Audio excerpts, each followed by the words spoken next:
सभी भक्तजनों को जय श्री कृष्ण।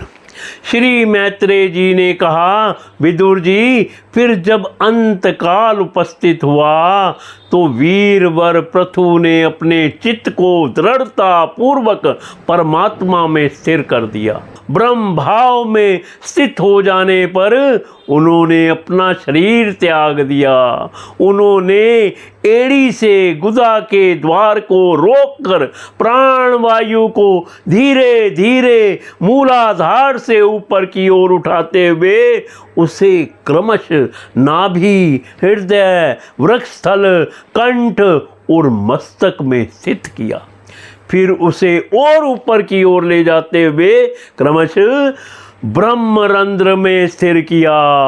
अब उन्हें किसी प्रकार के सांसारिक भोगों की लालसा नहीं रही।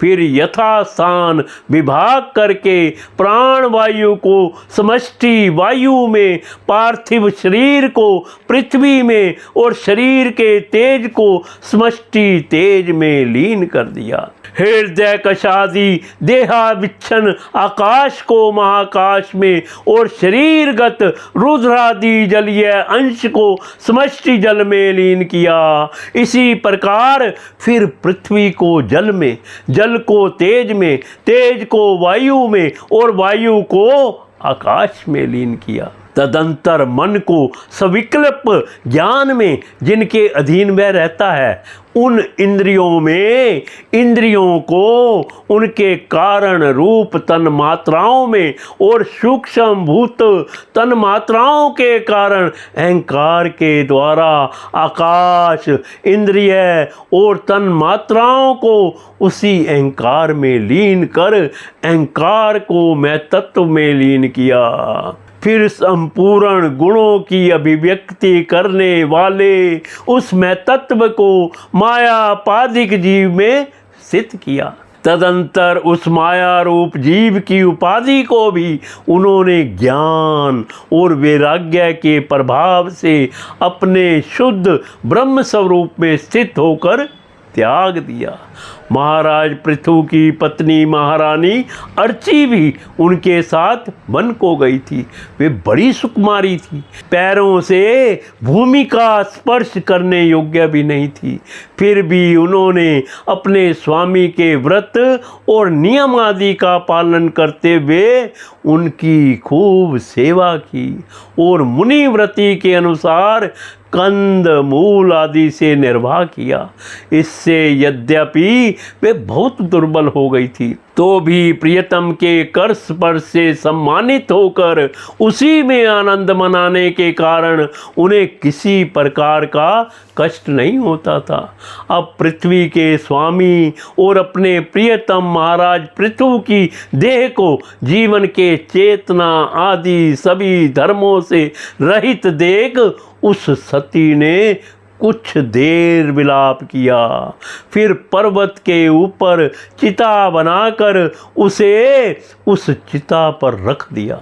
इसके बाद उस समय के सारे कृत्य कर नदी के जल में स्नान किया, अपने परम पराक्रमी पति को जलांजलि दी, आकाश से स्थित देवताओं की वंदना की तथा 3 बार चिता की परिक्रमा कर पति देव के चरणों का ध्यान करती हुई अग्नि में प्रवेश कर गई। परम साध्वी अर्ची को इस प्रकार अपने पति वीरवर पृथु का अनुगमन करते देख सहस्त्रों वरदायिनी देवियों ने अपने अपने पतियों के साथ उनकी स्तुति की। महादेवताओं के बाजे बजने लगे। उस समय उस मंदराचल के शिखर पर वे देवगणाएं पुष्पों की वर्षा करती हुई आपस में इस प्रकार कहने लगी। देवियों ने कहा, अहो, यह स्त्री धन्य है, धन्य है। इसने अपने पति राजराजेश्वर पृथु की मनवाणी शरीर से ठीक उसी प्रकार सेवा की है जैसे श्री लक्ष्मी जी यज्ञेश्वर भगवान विष्णु की करती हैं।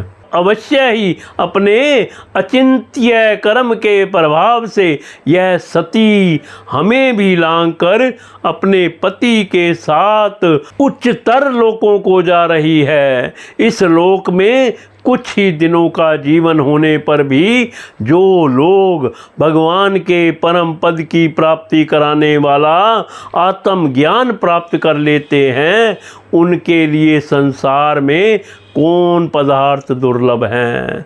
अतः जो पुरुष बड़ी कठिनता से भूलोक में मोक्ष का साधन स्वरूप मनुष्य शरीर पाकर भी विषयों में आसक्त रहता है, वह निश्चय ही आत्मघाती है।